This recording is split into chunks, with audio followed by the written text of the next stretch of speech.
வணக்கம். நான் உங்கள் ஜெயா. இன்றைக்கி நம்ம இந்த வீடியோவில் இறையனார் களவியல் உரை இந்த புத்தகத்தை பற்றி இப்போ பார்க்கலாம் வாங்க. இந்த நூலை எழுதுனது இறையனார்ன்ற புலவர். அதனால தான் இந்த புத்தகத்துக்கு இறையனார் களவியல் உரை இல்லைன்னா இறையனார் அகப்பொருள் உரைன்னு பேர் வந்தது. இந்த நூலோட அமைப்பு பார்த்தீங்கன்னா, இது தொல்காப்பியத்துக்கு பின்னாடி வந்த ஒரு நூல்.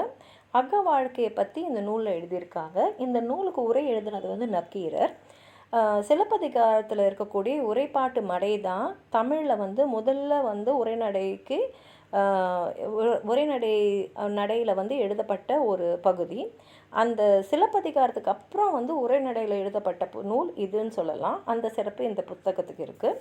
இந்த நூலில் பார்த்திங்கன்னா, களவு பிரிவில் 33 பாடல்களும் கற்பு பிரிவில் 27 நூற்பாக்களும் மொத்தம் 60 நூற்பாக்கள் இருக்குது. இறையனாருடைய இந்த அகப்பொருள் உரையில் பார்த்திங்கன்னா 3 சங்கங்களோட வரலாறு. அதாவது தமிழில் 3 சங்கங்கள் இருந்தது. முதல் சங்கம், இடைச்சங்கம், கடைச்சங்கம். இந்த 3 சங்கத்தோட வரலாறும் கடல் கோள்களை பற்றின பதிவுகளும் இருக்குது. அது மட்டும் இல்லாமல் இந்த நூலில் முதல் இடைச்சங்கங்கள் எப்படி கடல் கோள்களாக மூழ்கப்பட்டன அப்படின்ற அந்த நிகழ்வையும் இதில் குறிப்பிட்டிருக்காங்க. இது இந்த நூலோடைய சிறப்பு.